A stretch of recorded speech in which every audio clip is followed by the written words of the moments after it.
Liz Fekete from the Institute of Race Relations in the UK, editor of Race and Class, putting out some of the most insightful analysis of racial divisions and their political mobilization in different ways in Europe.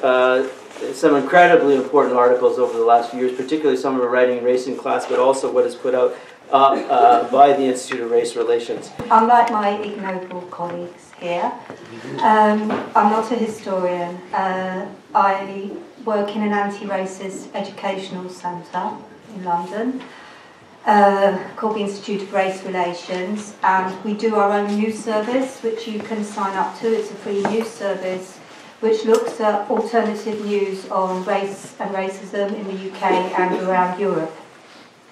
And I guess you've heard that we haven't had the greatest start to the year in Europe. It's been really pretty awful, actually. Obviously, with the Charlie Hebdo, the anti-Semitic murders in the kosher grocery store, and followed by 25,000 Pegida supporters marching on the streets of Dresden, patriotic Europeans against the Islamization of the West. It's normally translated out, but actually, I'm told by my German friends, it should be Islamicization of the Occident, which carries a deeper meaning. So we have that, and then just as I was coming yesterday, I heard about the attacks in Copenhagen. So it hasn't been a great start of the year. But from my perspective, it hasn't been a great of a start of the year because of the frameworks we are getting to understand those connected events are all wrong. And we're not getting the true story. If we look at all the profiles of the men involved in the Charlie Hebdo affair in Copenhagen, you will see that they were all radicalized in prison. None of them grew up in an Islamic household. The two brothers who assassinated the Charlie Hebdo cartoonists were actually brought up in the French care system. The other young man, again, was all of them were drug users, all of them were petty criminals. Same with this young man who carried out the Copenhagen attack. He was a violent young man, just recently been in prison for knife crime. So the first thing that we have to do is start naming things for what they are. Because if we don't start naming things from what we are, for what they are, this whole way that states are using national security is going to transform our political culture out of all recognition. And we won't be sitting here discussing how to support Syriza because we will be the extremists who are being under the surveillance of the state if we're not already. And so the first thing we have to do in saluting Syriza is note that one of the first things they did when they came to office was to grant citizenship rights to second-generation young migrants lived and born in Greece but without citizenship rights, because one of the problems we're facing in Europe is that there are young people growing up in the banlieues of France, there are young people growing up who do not feel that they are citizens of Europe, do not feel that they belong and are not treated as citizens. We actually have deprivation of citizenship provisions all around Europe now. So this creates a hierarchy between citizenship by birth and citizenship by naturalisation. And when you don't feel that you're a citizen, you're alienated. And when you're alienated, you go to war with society. So what we face is the problem of extreme alienation, and we have to name it. The other thing that we haven't been very good at in Europe is understanding that the racism that we're facing today is largely, not entirely, because of course it differs from countries. In Eastern and Central Europe, it's anti-Roma hatred, which is a mobilising factor for the extreme right. But in most of the Western and Northern countries, it's anti-Muslim racism. In fact, I prefer to call it anti-Muslim racism than Islamophobia. The two are connected, but Islamophobia is a pool of ideas and generalisations about the Islamic world, about Muslims, through which states actually extrapolate and use to justify the instrumentalisation or the creation of a separate criminal justice system, largely for Muslims. 1 in 5 prisoners in our jails, in high security prisons in the UK, are Muslims. We have a separate criminal justice system beyond the ordinary rule of law for Muslims. What we haven't been very good at recognising is, in Europe, that Islamophobia largely comes in the name of progressive values. So you have the Islamophobia of the right, and you also have the Islamophobia of the left. This is why France is such a tragic case to look at it, because I don't see, and I want to be proved wrong, I do not see a left, an anti-racist left in France anymore. It is part of a continuum with the Islamophobia of the right. And we need to get over this idea that freedom of expression is an abstract space which is not inhabited by ideology. Just look at the whole assault in Copenhagen. Lars Vilks, the cartoonist who made the cartoon The Roundabout of Dogs. I don't look at these cartoons, I don't know if anyone does here, but from what I read, the Prophet was depicted as a dog, and I think there was another part of this depiction that also showed the Prophet being violated by a dog. If you look at some of the Charlie Hebdo cartoonists, and I'm not comparing the Charlie Hebdo cartoonists to Lars Vilks because I think they're different, and I think there were differences in the cartoons, but if you look at the whole question of portraying the Prophet as a paedophile, anybody with any understanding of a main force on the right in Europe, which is counter-jihadism, knows that the counter-jihadi movement main tenet is to say that the Prophet was a paedophile, therefore all Muslims are paedophile, therefore we have to march through Muslim areas, creating mayhem and terrorising Muslim communities.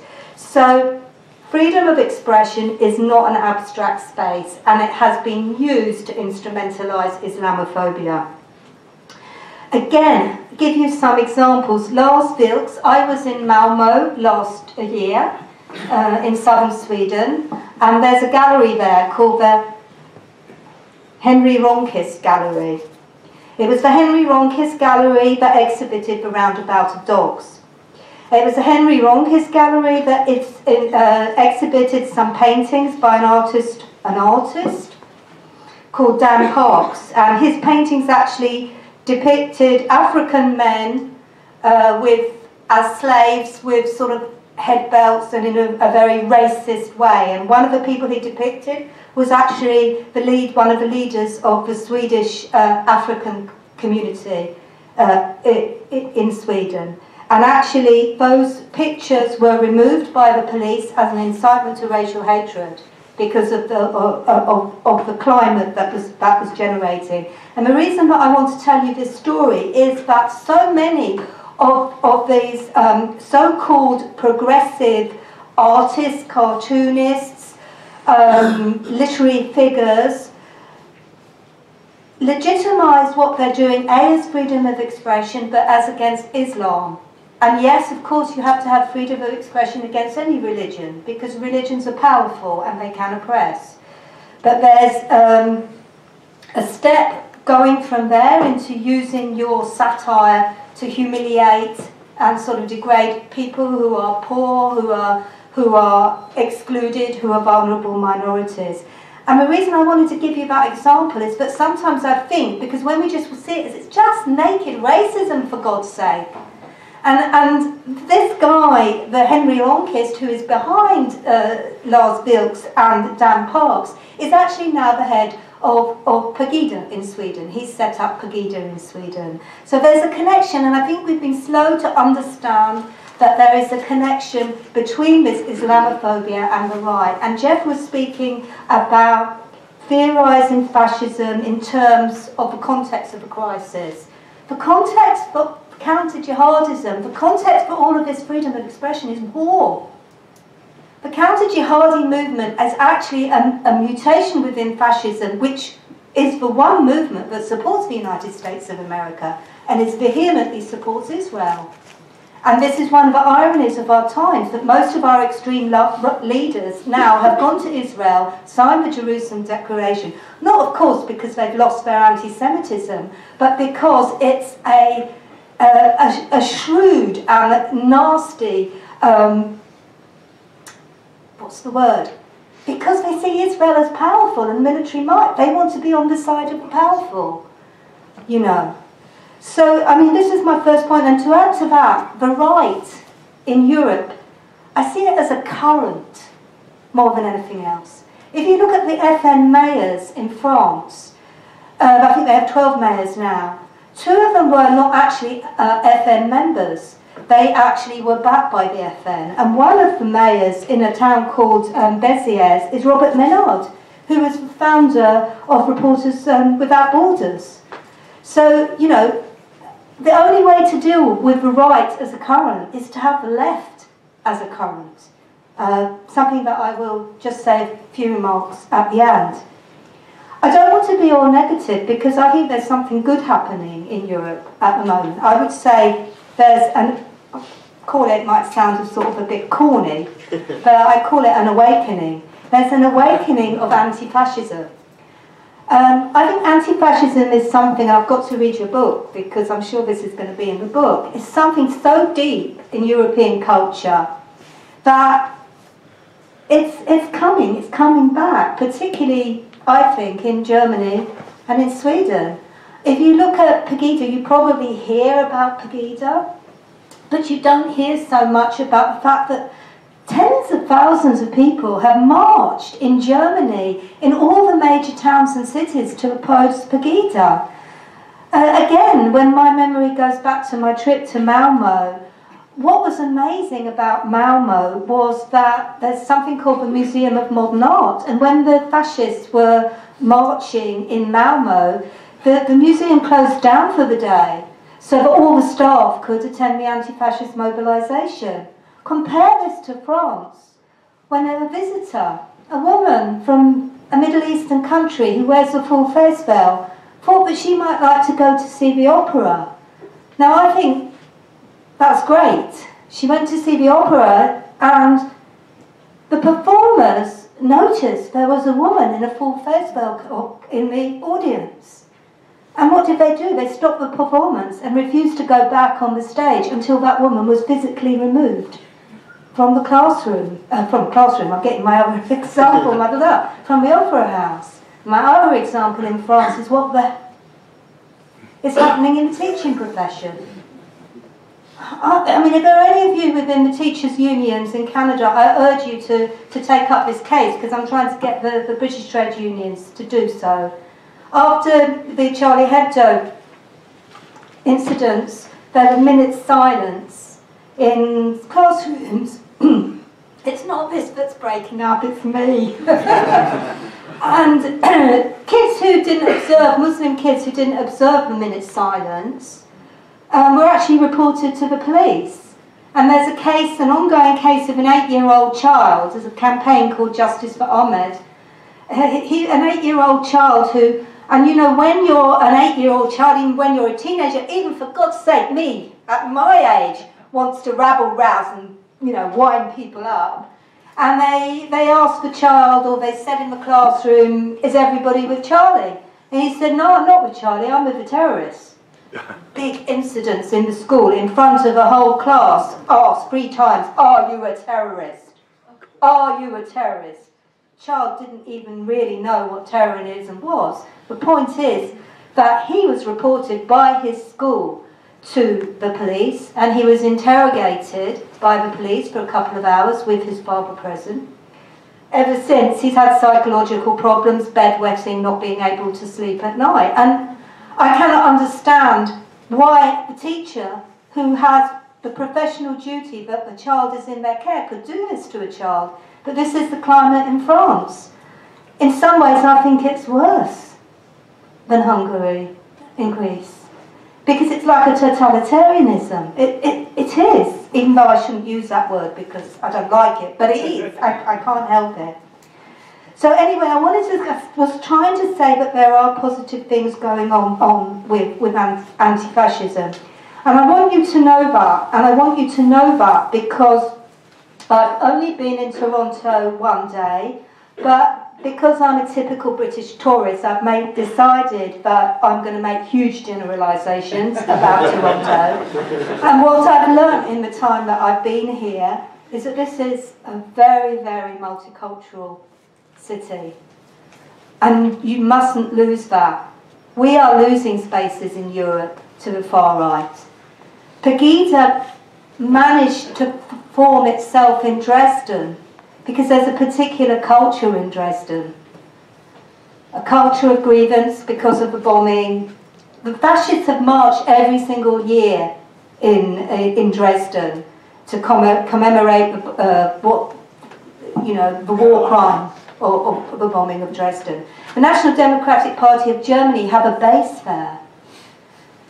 They have a base in the parliament, but more, they have a base in local culture. The point is, it's quite ordinary to be a Nazi in Dresden. So don't lose this space. Don't let what's happening in Europe happening in your beautiful space. I want to just end by talking a little bit more about this idea of political culture and political violence. And I feel very strongly that we've reached a moment where the choices in Europe are really between this neoliberal economic system and this authoritarian state that we're seeing emerging. The choices are starkly between this and between socialism and human dignity. And for me, that's what captures me about Syriza, is their whole focus on human dignity and their understanding that neoliberalism has destroyed people's human dignity.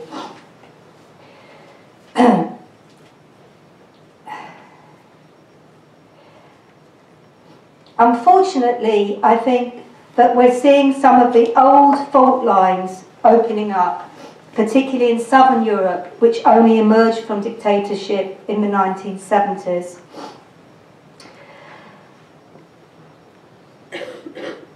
If you look at Golden Dawn in Greece and what happened before Syriza was elected, you know, a lot of the story goes that the state moved against Golden Dawn because of the murder of the anti-fascist Pavlos Fyssas.